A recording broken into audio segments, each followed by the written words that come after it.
Hi. இந்த week market வந்து almost வந்து ஒரு 500 பாயிண்ட் பாசிட்டிவ்ல க்ளோஸ் ஆயிருக்குங்க. நல்ல சைன். மார்க்கெட் வந்து long back almost close about ஒரு 6 மாசத்துக்கு அப்புறம் நல்ல ரெக்கவர் ஆயிருக்கு. நம்மளுடைய லெவலுமே பாத்தீங்கன்னா first level target, second level target 2 டார்கெட்டுமே அச்சீவ் ஆயிருக்கு. மேபி மார்க்கெட் வந்து பாசிட்டிவா போனதுக்கு மேஜர் ரீசன் இந்த இஸ்ரேல் ஈரான் வார் வந்து ஓகே பெரிய பிரச்சனை வரும். ஏன்னா அமெரிக்கா கூட இதுல என்டர்ஃபை ஆயிட்டாங்க. லக்கீலி அந்த பிரச்சனை சால்வ் ஆயிருச்சு.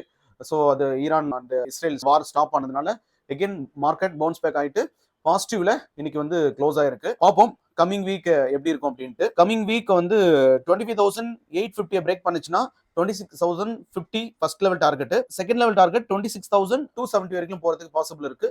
மார்க்கெட் பாசிட்டிவ்ல பிரேக் பண்ணுது அப்படின்னா, அதே மார்க்கெட் சப்போஸ் எனி நெகட்டிவ் நியூஸ்னால நெகட்டிவ் போகுது அப்படின்னா 25,430 அது பிரேக் பண்ணுச்சுன்னா first level target 25,220, second level வந்து 25,000 வரைக்கும் போறதுக்கு பாசிபிள் இருக்கு. பார்ப்போம் நெக்ஸ்ட் வீக் எப்படி இருக்குன்னு.